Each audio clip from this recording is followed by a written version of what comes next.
It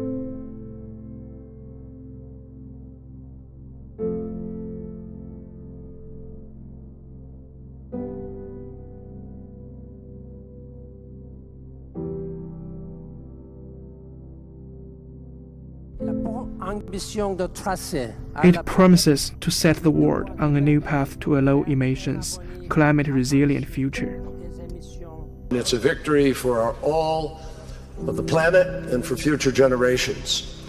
This is a pivotal moment, for we have concluded a new global legal agreement that will see all countries commit to taking ambitious steps in accordance with their national circumstances and capabilities.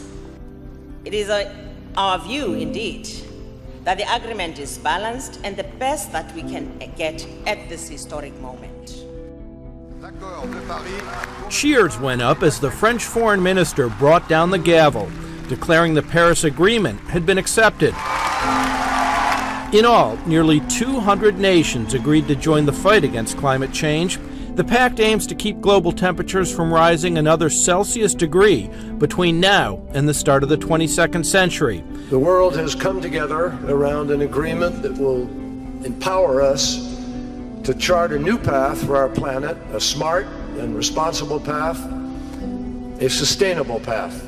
In my first inaugural address at the White House, President Obama echoed that view, saying it offers the best chance to save the one planet we have. Make no mistake, the Paris Agreement establishes the enduring framework the world needs to solve the climate crisis.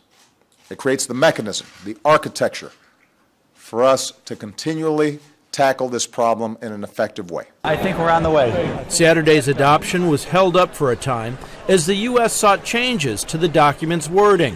Experts say the accord probably won't need congressional approval. Climate justice! Thousands of protesters assembled near the Eiffel Tower to demonstrate their opposition, saying the final result is too weak to save the planet.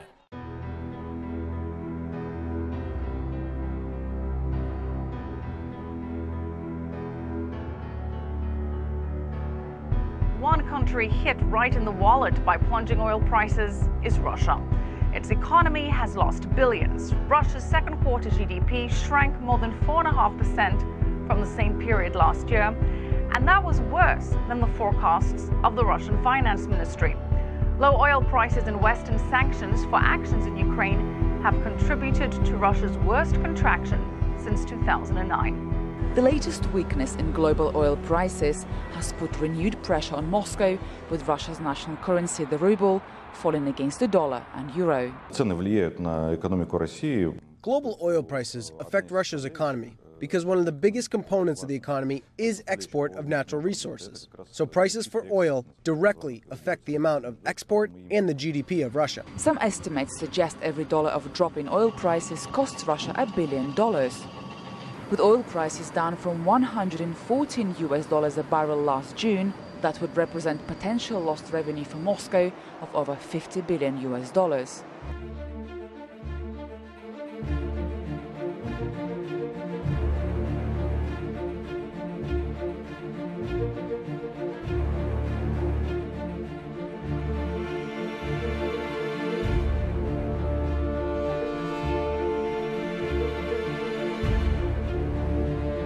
Global oil prices have plunged to 7-year low in the wake of recent summit of the Organization of the Petroleum Exporting Countries. Oil prices tumbled by 5% after OPEC refused to cut its output.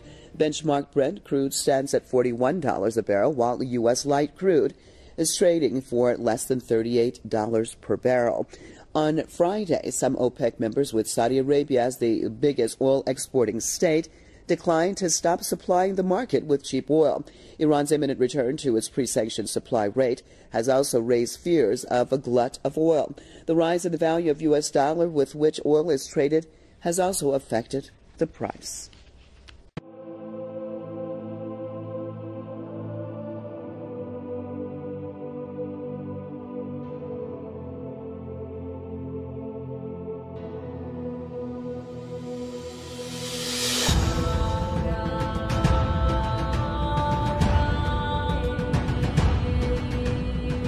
Every time there is a new phase in American neoconservative and Zionist militarism that is expressed in hostility toward Russia and toward increasing NATO's militaristic attitudes and positions vis-a-vis Russia, I'm amazed as this develops that the American public cannot see that their government has moved from merely being criminal and being run by a criminal cabal to being criminally insane. The fact is that when we look at this whole issue of Vladimir Putin's Russia and NATO, the United States has broken a series of explicit promises to Russia made by President Reagan and President Bush and codified in an agreement during the Clinton administration in the 1990s that, among other things, the United States would not move American and NATO military assets closer to Russian borders. We have broken that promise.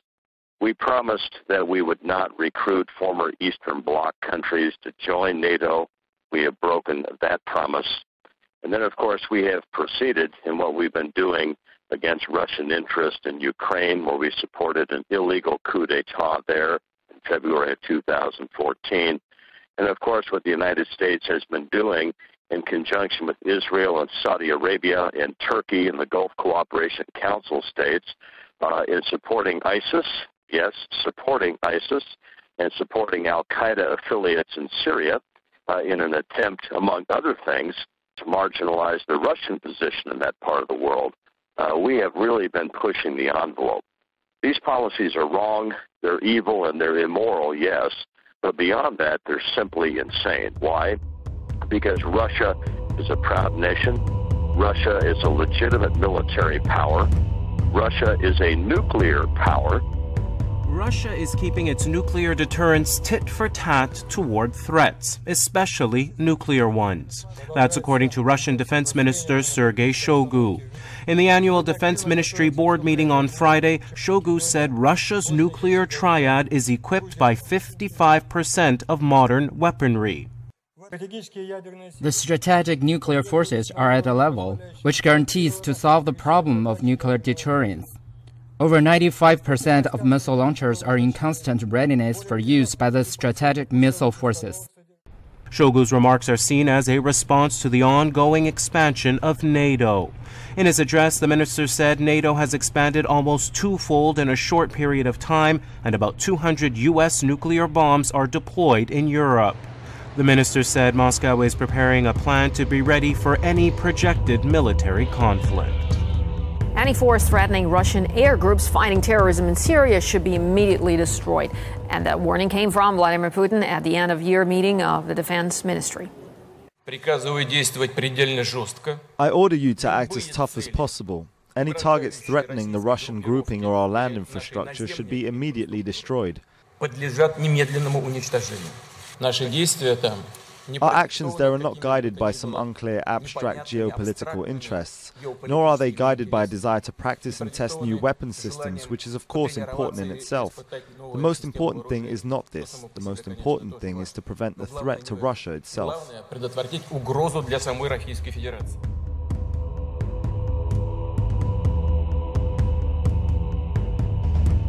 The Russian Defense Ministry summoned the Turkish military attaché over the incident. It said in a statement a Turkish fishing vessel had failed to respond to warnings but had sharply changed course after shots were fired before passing within just over 500 meters from the warship.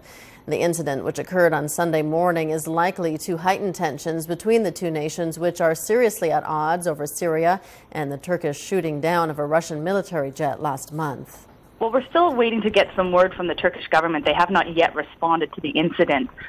So right now, all the information we are being provided with is from the Russian Defense Ministry, who basically said what you've just said, that their destroyer, the Smit-Levy, was anchored just off the Greek island of Lemnos, and the Turkish fishing boat came within 500 meters of it. And they say despite numerous attempts by the crew, the Turkish fishing boat did not make radio contact and did not respond to visual signals by the Smit-Levy. So they were then forced to ignite a small arms fire, basically, to set off small arms fire at the direction of the Turkish vessel in a range that they say was not lethal, but to warn it to avoid any collision. Again, we have not heard any comment from the Turkish government, but on Friday, Turkey's Foreign Minister Mevlut Cavusoglu did warn that Ankara's patience with Russia was not unlimited and did accuse Moscow of using every opportunity to punish Turkey for the downing of their plane over what Turkey says was Turkish airspace in late November. Since then, the two sides have been going head-to-head. There's been a lot of accusation from Moscow against Ankara and vice versa. So this is just another incident in an increasing list of disagreements between both sides.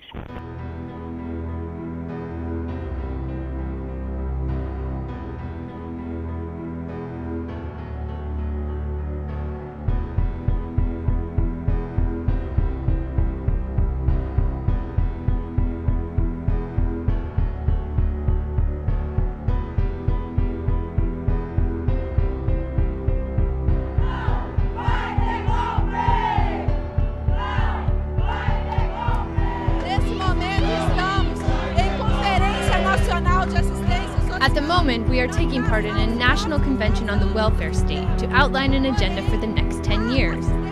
However, social assistance is in danger since they want to make adjustments to the Bolsa Familia subsidies. And the impeachment process demolishes what we have built to guarantee these rights.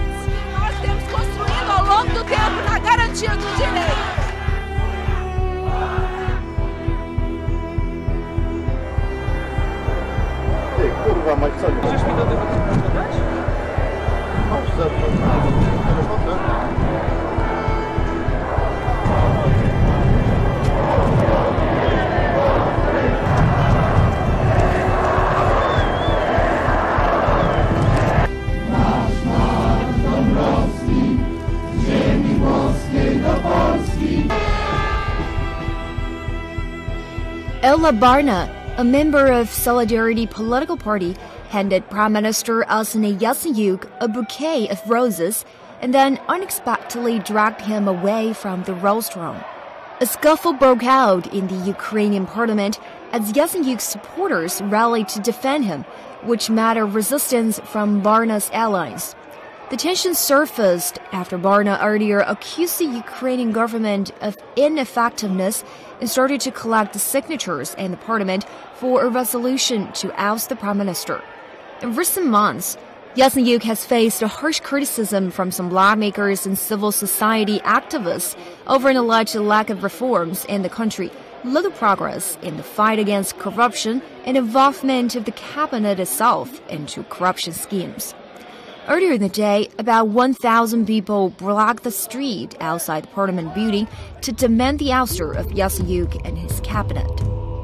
The demonstration Saturday was called for by the umbrella group of Shiite militias in Iraq whose power rivals that of the Iraqi army. The protest was attended by militia leaders and some Shiite politicians. Turkey has had troops near Mosul since last year, but the arrival of additional troops last week sparked uproar in Baghdad. Ankara subsequently halted new deployments. On Friday, Turkish President Recep Tayyip Erdogan repeated that Turkey would not pull out troops already stationed in Iraq and that the training process in agreement with Iraq would continue. 16 shots! More than 300 protesters marched through downtown Chicago, renewing calls for the mayor to resign in the wake of the shooting of black teenager Laquan McDonald. They shot a young black boy 16 times. He was dead, and they still shot him. Now that's why we out here. Protesters say they are not satisfied with the recent resignation of high-ranking police officials, saying the system is corrupt to the core. He's not getting to the root of the problem, and I think it's him and his administration. And as long as he removes people and continues to handpick who he puts in office, then we have the same problem. Protester Quo Vadis Green says he has two younger brothers and that he wants himself and them to be free from the potential for police violence. So I could be one of these victims. Bullets don't have a name, and as we see all the time, the officers are quick to shoot. So for me, it's personally important because I want to make sure that he does not have to go through what we're going through, so that when he's my age, we're not fighting the same issue that we've been fighting. Protests are scheduled to continue as the local county government begins hearings as an investigation into the allegations that the Chicago Police Department has been running a secret interrogation facility called Pullman Square. Reporting it. The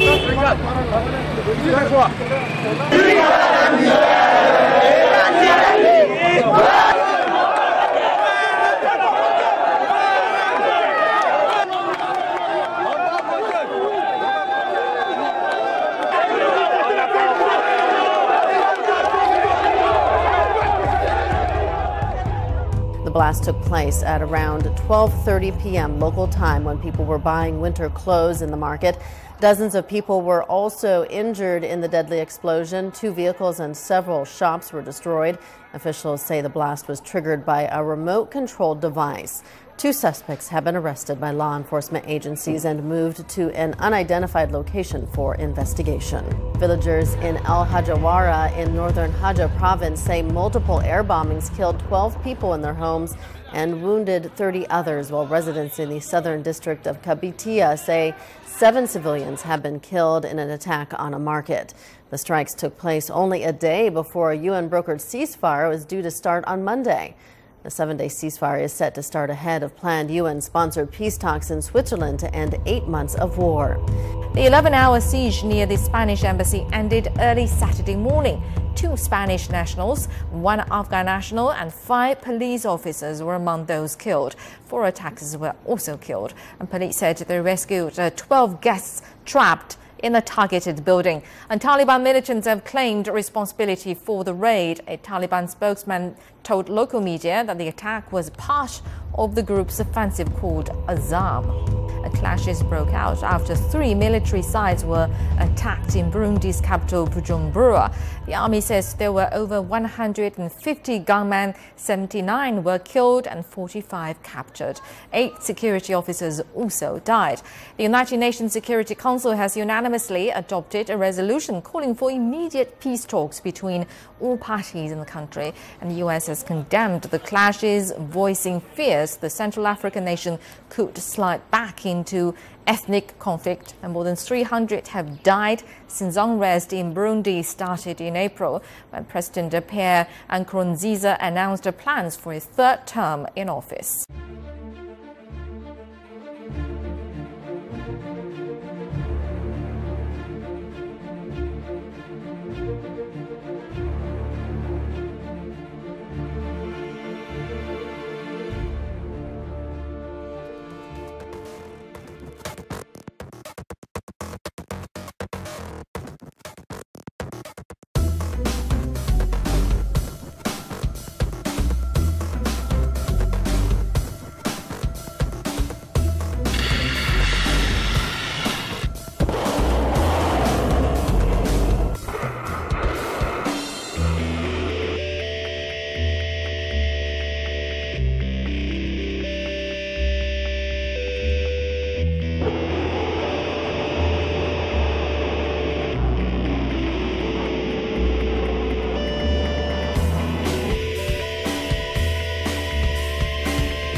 The leader of North Korea says his country has become a powerful nuclear state. But that's not all. Kim Jong-un said North Korea is ready to, quote, detonate self-reliant atomic and hydrogen bombs. That's according to North Korea's official news agency, KCNA, on Thursday. Kim said North Korea's nuclear bombs are aimed at defending the country's sovereignty. Patriarch of Lebanon Cardinal Mar Becherach Boutros called on Friday for efforts to make peace in the chaotic Middle East. The Patriarch was on a visit in Egypt, made remarks during his meeting with the Pope Tawados II of Alexandria and Patriarch of St. Mark. During their meeting, Mar Becherach said he prays for the sake of Palestine, Iraq, Syria, and Yemen to stop wars and conflicts taking place in those countries, adding the real heroism is to create peace, not war. Mar Becherach came to Cairo to open new headquarters of the Maronite Diocese of Egypt in Sudan, as he will meet with a number of religious leaders and public figures. He also expressed his thanks to the Egyptian people and President Abdul Fattah al-Sisi for their support in the neighboring countries in the wider Middle East.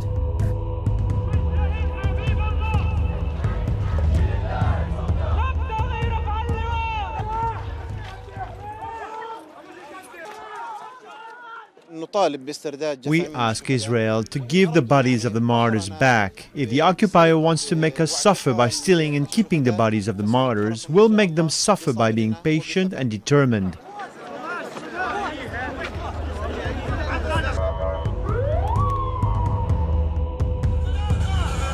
Thousands of Hamas supporters took to the streets of Gaza following Friday prayers to mark the resistance movement's 28th birthday. The rally was also aimed at supporting the new Palestinian Intifada, or popular uprising that started on 1st of October.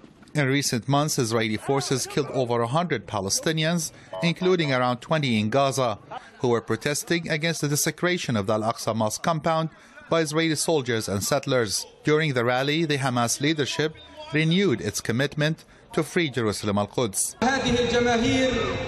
The huge crowd that we see here is a clear indicator that after 28 years of its outset, Hamas continues to grow stronger and more popular. Hamas and its supporters are determined to liberate Jerusalem al-Quds and the Al-Aqsa Mosque. Hamas was founded in 1987, in the same year as the first Palestinian Intifada, and won the Palestinian legislative elections in 2006. Its popularity continues to rise among Palestinians from all walks of life. We fully support Hamas and the resistance in order to free our prisoners and end the occupation of Jerusalem al-Quds. Hamas has thousands of members in its military wing, the Qassam Brigades, who fought fierce battles against Israeli soldiers during the recent war on Gaza. A senior Hamas official said the group will liberate Jerusalem al-Quds.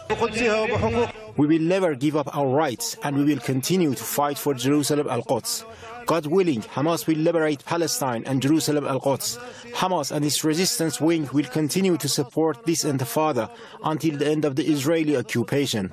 The Palestinian resistance group Hamas enjoys strong support in the Palestinian society for refusing to recognize Israel and its adherence to armed resistance against the Israeli occupation.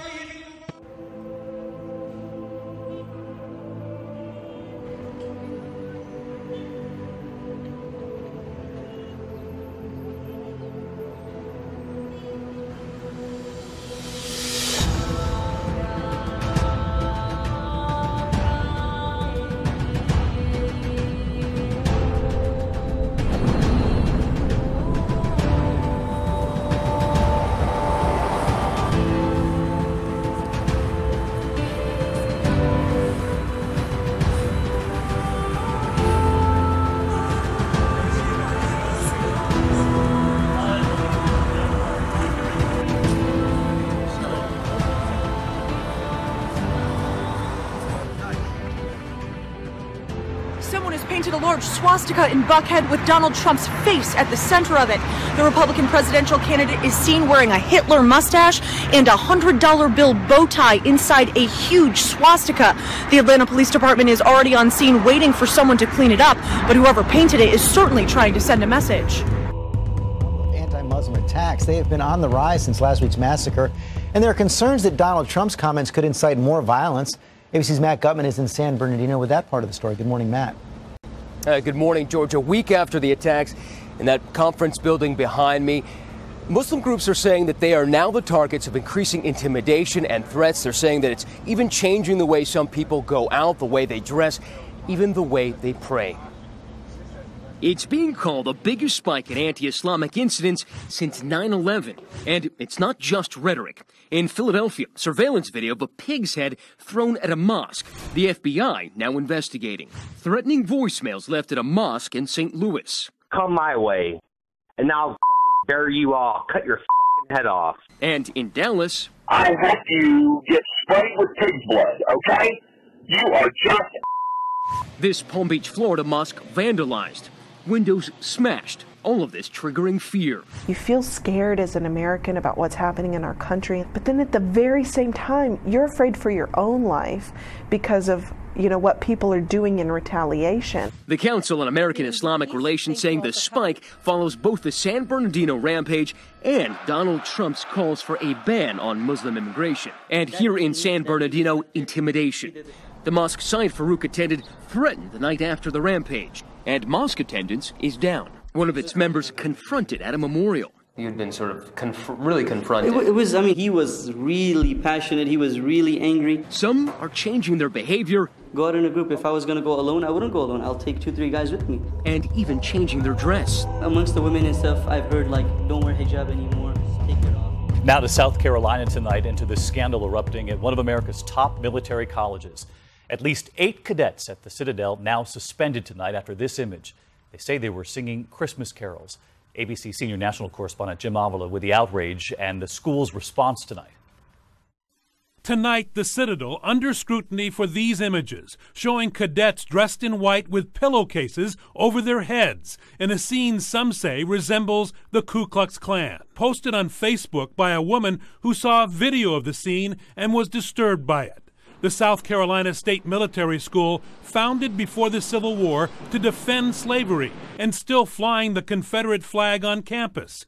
Today, those 8 cadets suspended and removed from campus after they were seen dressed all in white. The students told school administrators they were portraying ghosts of Christmas past, but the school president, in a statement, called the display offensive and disturbing. Minority students, who make up less than 8% of the student body, said the cadets in sheets reminded them of the Klan. It's stupid if these college students did not find the optics of that to be disturbing. The school has launched an investigation, and further punishment is possible. Some black pastors say the Black Lives Matter movement isn't going to solve the problems facing the inner cities, and neither is the government. A number of urban pastors gathered in Washington Wednesday to say the Black Lives Matter movement concentrates on police violence against blacks, but they argue it does nothing to solve the plagues of poverty, fatherlessness, crime, and immorality that ravage inner cities. They're pushing Project Awakening, a plan to unite churches, businesses, and private institutions to renew cultural values and rescue urban lives and communities. Government has not helped the situation. It's only made the situation worse. So we're looking to partner with corporations and private foundations and bring in mentors and begin to get the entrepreneurial juices of people flowing. I've said many, many times, it should not be that the drug dealer is the primary entrepreneur in the black community. The pastors say concentrating on racism will not solve the crisis of urban America. They argue instilling traditional values and a renewed respect for capitalism and work in young people will do much more to pull them up out of hopelessness and poverty. Geneva is on high alert. On Thursday, the Swiss city increased its security alert level. Authorities say they're looking for suspects that had possible links to terrorism. Heightened security measures have been implemented at Geneva Airport as well as international organizations. Geneva's security department says it believes the suspected individuals are located in Geneva or in the Geneva region. According to federal police in the capital Bern, it has not yet been confirmed whether the suspects are linked to the terror attacks in Paris last month. According to local media, Swiss authorities are looking for 6 men, 4 of whom have suspected ties to the Islamic State. Geneva first raised its alert level after the Paris attacks, which killed 130 people last month.